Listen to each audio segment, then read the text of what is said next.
Doctor Mahender. నాది MBBS అయిపోయి, diploma in emergency medicine అయిపోయి, మాస్టర్స్ ఇన్ ఎమర్జెన్సీ మెడిసిన్ అయిపోయి, నేను as a consultant emergency physician critical care గా ఒక 3 హాస్పిటల్స్ లో జాబ్ చేస్తూ ఇది పార్ట్ టైం గా చేస్తున్నాను. దీంట్లో అన్ని ప్రొడక్ట్స్ ఉంటాయి, అన్ని రకాల ప్రొడక్ట్స్ ఉంటాయి. మన బయట దొరికే కిరాణా షాప్ లో దొరికే ప్రొడక్ట్స్ ఉంటాయి. కానీ మన దాంట్లో ఫుడ్ సప్లిమెంట్స్, హెల్త్ సప్లిమెంట్స్ అంటాం. అంటే మనం తినే ఆహారంలో పోషకాహారాలు లేకపోవడం వల్ల డెఫిషియన్సీ వస్తున్నాయి, విటమిన్ డెఫిషియన్సీ, మినరల్ డెఫిషియన్సీ వస్తున్నాయి.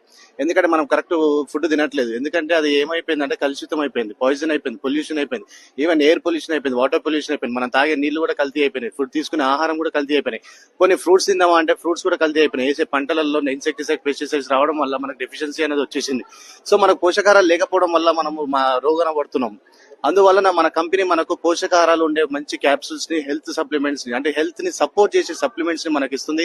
అవి వాడడం వల్ల మనకు హెల్త్ అనేది ఇంప్రూవ్మెంట్ అవుతుంది, బీపీ కంట్రోల్ అవుతుంది, షుగర్ కంట్రోల్ అవుతుంది, థైరాయిడ్ కంట్రోల్ వస్తుంది. ప్రెగ్నెన్సీ పిల్లలు పుట్టని వాళ్ళు, అంటే పెళ్ళైనాక కూడా పిల్లలు పుట్టకుండా కొన్ని సంవత్సరాల నుంచి ఏడ్చే వాళ్ళు ఉన్నారు, బాధపడే వాళ్ళు ఉన్నారు. అలాంటి వాళ్ళకు కూడా మన దగ్గర ఉన్న వెస్టేజ్ లో ఫుడ్ సప్లిమెంట్స్ చాలా వర్క్ చేస్తున్నాయి. వాళ్ళ పిల్లలు కూడా పుట్టే అవకాశాలు ఉన్నాయి.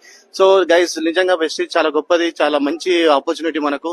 దీంట్లో వాడుతున్న ప్రొడక్ట్స్, ఏ ప్రొడక్ట్స్ అయినా కూడా చాలా హెల్తీకి మంచిది, వెల్త్ కూడా సంపాదించుకోవచ్చు. అట్లా మన దగ్గర BP, sugar, thyroid, PCOD problems, ఎర్రబట్ట, తెల్లబట్ట, అన్నిటికీ ప్రతి ఒక్క రోగాన్ని మన దగ్గర విరుగుడు ఉంది. మీరు మన బిజినెస్ లో ఫుడ్ సప్లిమెంట్స్ వాడండి, ఆరోగ్యాన్ని కాపాడుకోండి, ఇతరుల ఆరోగ్యాన్ని కూడా కాపాడేందుకు ప్రయత్నం చేయండి, ఇతరులకు షేర్ చేయండి. Thank you. Wish you wealth.